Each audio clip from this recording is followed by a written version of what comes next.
Vous avez mal au talon, vous avez mal aux pieds, vous avez reçu un diagnostic de fasciite plantaire.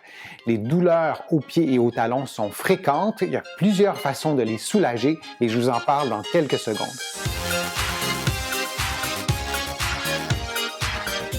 Je suis Denis Fortier. Si vous êtes nouveau ici sur ma chaîne YouTube, je vous conseille de vous abonner en cliquant sur le coin inférieur droit de l'écran. Maintenant, les douleurs au talon, c'est des douleurs qui concernent une proportion élevée de la population, que vous soyez sportif, par exemple, que vous pratiquiez la course à pied ou que vous soyez plus sédentaire. C'est des douleurs qui vont rendre votre qualité de vie, qui vont en fait perturber votre qualité de vie. La marche va devenir beaucoup plus difficile, la position debout prolongée sera aussi plus difficile et le fait de vous déplacer sur une certaine distance sera aussi rendu, encore une fois, beaucoup plus difficile. Il y a des choses que vous pouvez faire pour soulager cette douleur-là et en premier lieu, de bien comprendre ce qui se passe au site de la douleur. On associe souvent les problèmes de douleur aux pieds, notamment les fasciites plantaires, à de l'inflammation. Le mot fasciite, en se terminant en ITE, suggère un processus inflammatoire. Or, on se rend compte de plus en plus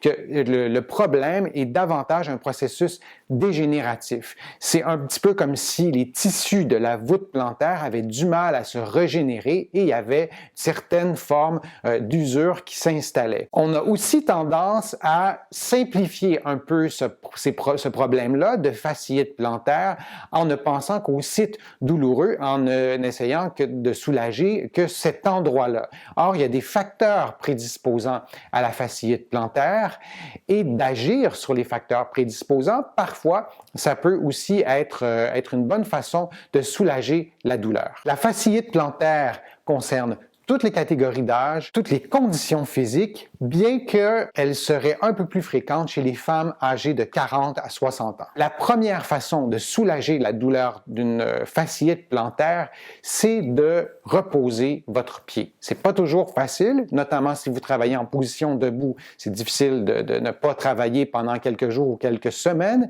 mais on essaie le plus souvent possible de prendre des pauses de la position debout, de passer un petit peu plus de temps en position assise, donc de reposer cette région-là. Ça peut aussi vouloir dire de diminuer le niveau d'activité physique si vous pratiquez un sport en position debout, mais de tenir compte de ce repos-là qui est essentiel à la guérison. Le corps peut souvent guérir soi-même, lui-même de ses blessures. Encore faut-il lui donner un peu de repos. On entend aussi souvent le diagnostic d'épine de l'œil noir plutôt que de fasciite plantaire. L'épine de l'œil noir se voit à la radiographie. Elle est parfois associée à la fasciite plantaire, mais c'est pas une condition qui cause systématiquement de la douleur. Par exemple, on a passé des tests d'imagerie médicale comme des rayons X à des personnes qui n'avaient pas de douleur aux pieds, qui n'avaient pas de douleur au talon, mais qui avaient une épine de l'œil noir. Donc, on ne peut pas faire le lien de causalité entre la présence d'une épine de l'œil noir et une douleur au niveau du talon ou de la voûte plantaire. Il est bon aussi de préciser qu'environ 10% des cas de fasciite plantaire deviendraient chroniques et particulièrement chez les personnes pour qui les deux pieds sont concernés. C'est doublement important d'agir en amont du problème, d'agir dès que vous sentez qu'il y a une douleur au talon, de consulter, de faire en sorte qu'ils vont diminuer les douleurs, diminuer les tensions à la voûte plantaire et au talon. Et le fait d'attendre plusieurs mois, parfois plusieurs années, dites-vous que votre corps va s'adapter à cette douleur-là. Votre mise en charge sur le pied va certainement être modifiée. Moi, j'ai vu des patients qui avaient des douleurs depuis longtemps et les muscles des orteils, les muscles du pied, certains muscles en tout cas ne fonctionnaient plus comme de l'autre côté. Le corps s'adapte à la douleur, on s'en rend pas compte et c'est pour ça qu'on arrive à pratiquer, à faire nos activités debout en présence d'une fasciite plantaire. Mais à la longue, ces compensations-là ne sont pas faites pour être maintenues de façon prolongée et parfois, ce sont les muscles qui compensent, qui deviennent problématiques, qui causent de la douleur, sans toutefois régler le problème de fasciite plantaire. Donc, c'est beaucoup plus complexe de traiter un cas de fasciite plantaire qui est là depuis des années, par exemple, qu'une fasciite plantaire qui vient tout juste d'apparaître. Pour soulager la fasciite plantaire, vous pouvez appliquer de la glace. Vous prenez une serviette humide dans laquelle vous allez mettre de la glace et vous placez votre talon ou la voûte plantaire directement sur cette serviette humide-là de 15 à 20 minutes. La glace diminue la douleur, la glace ne diminue pas l'inflammation. De répéter cette application-là aux heures, aux 2 heures, aux 3 heures, quelques fois dans une journée, bien, ça peut contrôler la douleur. La glace seule ne fait pas de miracle. C'est impossible que la glace à elle seule règle le problème, mais si on combine cette intervention-là d'une application de glace à d'autres, bien là, on peut avoir un effet cumulatif de soulagement et on peut peut-être avoir de meilleurs résultats. Les exercices sont certainement une des meilleures avenues pour régler un problème de fasciite plantaire. Par ces exercices-là, on veut détendre la musculature de la voûte plantaire et des orteils et du pied et de la cheville. On veut peut-être aller stimuler des muscles qui ont peut-être pas travaillé depuis plusieurs mois, parfois depuis plusieurs années, et on veut augmenter parfois, améliorer en fait la posture, améliorer la répartition du poids sur votre pied. Il y a des personnes qui ont une fasciite plantaire et qui, pour plusieurs raisons, vont placer l'essentiel, la majorité de leur poids à quelques endroits du pied. Donc, ça décuple les points de tension. En fait, ça réduit les points de tension et ça décuple la tension sur chacun de ces points-là et ça augmente l'effort musculaire, ça augmente encore une fois les tensions et ça peut déclencher une fasciite plantaire. De bien répartir son poids sur l'ensemble du pied, sur l'ensemble des orteils en soignant sa posture, c'est aussi une solution fort intéressante pour soulager, pour régler un problème de fasciite plantaire. Il y a plusieurs de mes patients qui me demandent est-ce que c'est une bonne idée d'avoir une infiltration, notamment de cortisone, au site douloureux dans un contexte de fasciite plantaire. Les études nous disent que c'est souvent une bonne idée d'avoir une infiltration très bien faite à l'endroit du site douloureux dans un contexte de fasciite plantaire. Par contre, les effets sont généralement à court terme. Donc, si on ne va pas régler la cause du problème, je vous parlais de la force musculaire, je vous parlais de la posture, je vous parlais de la souplesse aussi du pied et des orteils. S'il y a des problèmes de ce côté-là et on ne fait seulement qu'une infiltration, on ne va pas régler la cause du problème. Bien sûr, le problème va revenir. Mais d'avoir une infiltration, ça peut être une bonne occasion d'amorcer une rééducation en ayant moins de douleur et on peut avoir de meilleurs résultats. Vous allez adapter les paramètres des exercices que je vous donne pour que vous sentiez que les exercices vous font du bien, que les exercices travaille votre souplesse, votre mobilité, la détente musculaire, mais en aucun cas, un exercice doit augmenter ou reproduire votre douleur, soit pendant l'exercice ou après l'exercice. Si c'est le cas, vous modifiez certains paramètres de l'exercice, comme la durée, l'intensité, etc., mais aucun exercice ne doit augmenter la douleur pendant ou après l'avoir fait. Le premier exercice que je vous donne, c'est un automassage du pied pour aller détendre les muscles qui sont situés en dessous du pied, mais aussi les muscles qui sont au-dessus du pied. Et ça, c'est bien important, on a tendance à les oublier. Il faut aussi faire l'automassage sans mise en charge, c'est-à-dire que si vous faites l'automassage sur votre propre pied, votre pied ne touchera pas par terre, vous allez avoir votre pied dans vos mains. Et c'est intéressant aussi de faire l'automassage debout, pendant que vous avez du poids sur votre pied. Vos muscles doivent être capables de se contracter et votre pied doit demeurer d'une certaine façon le plus détendu possible, même si vous êtes debout. Donc, de faire l'automassage sans mise en charge et aussi debout, ça va vous apporter plusieurs bienfaits. Vous vous installez en position assise, la cheville sur le genou opposé, et avec le pouce, vous allez masser à partir du talon jusqu'à l'extrémité du premier orteil, ce qui va former une certaine ligne droite du talon jusqu'à la fin du gros orteil. Et vous allez suivre le même principe pour chacun des orteils, le deuxième, troisième, quatrième et cinquième orteil. Vous allez donc avoir fait, en quelque sorte, 5 fois le même automassage sur chacun des orteils de votre pied. Et ensuite, vous allez suivre le même principe sur le dessus du pied. Vous allez partir de la cheville vis-à-vis le premier orteil et vous allez masser en ligne droite jusqu'à l'extrémité du premier orteil. Vous arrêtez environ un petit peu avant l'ongle et vous allez faire la même chose pour tous les autres orteils. Ensuite, vous vous placez debout.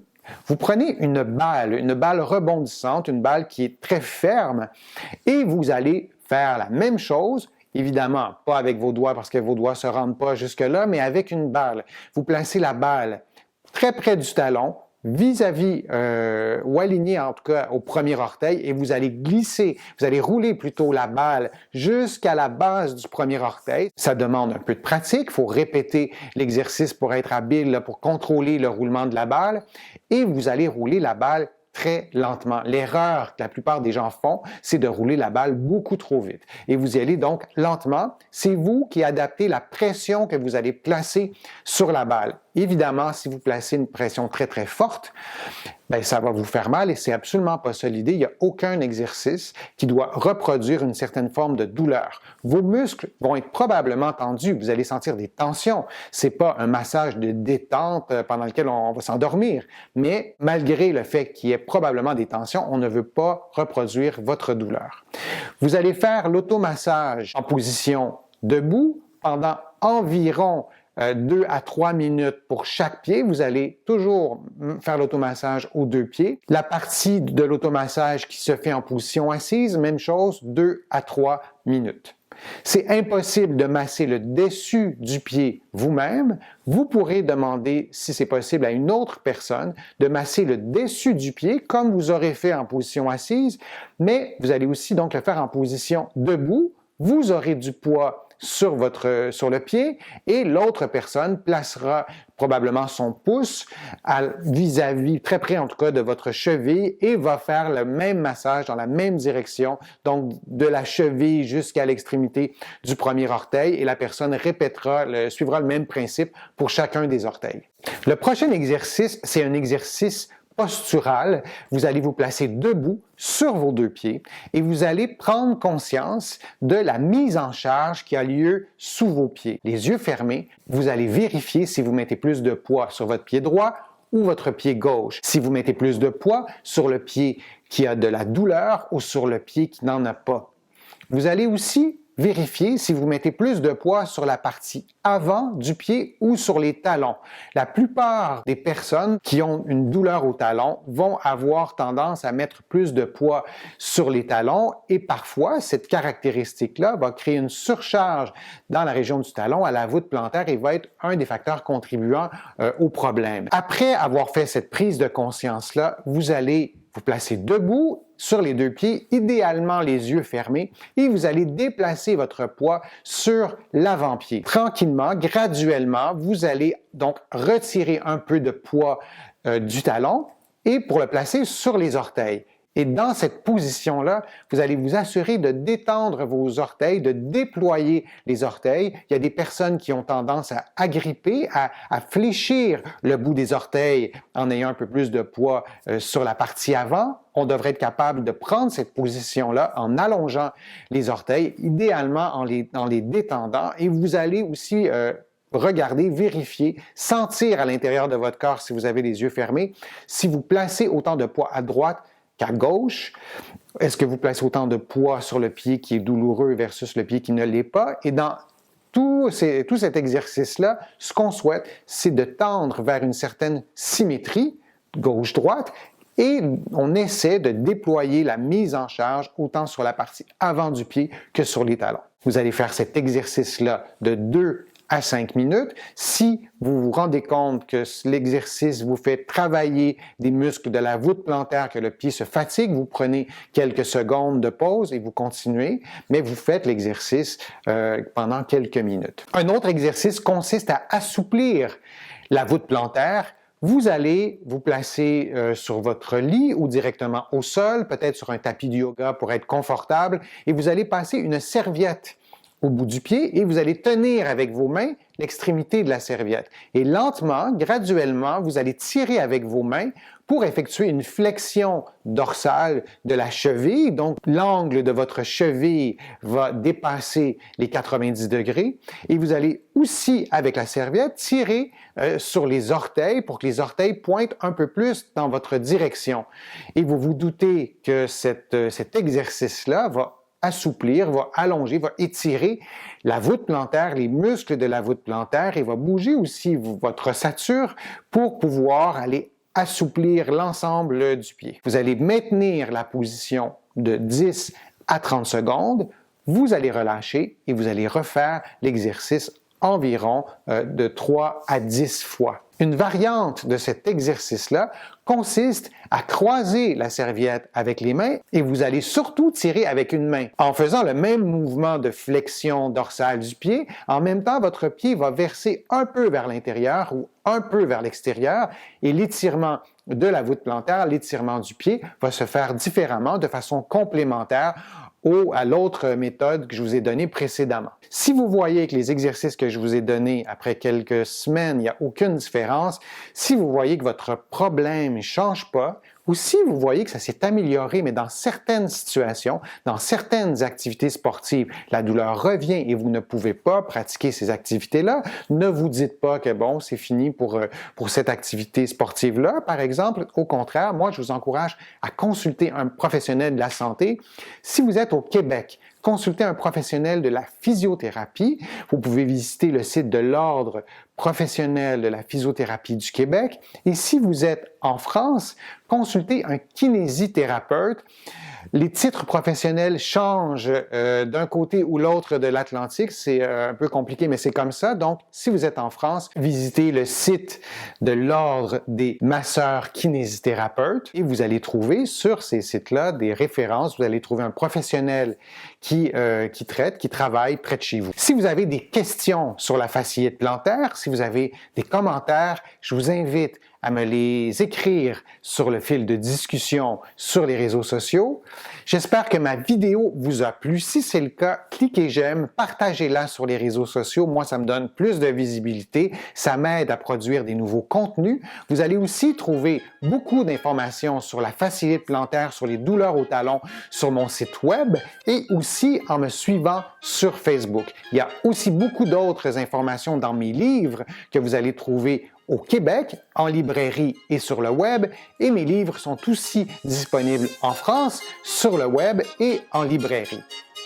Je suis Denis Fortier, je vous remercie, à bientôt.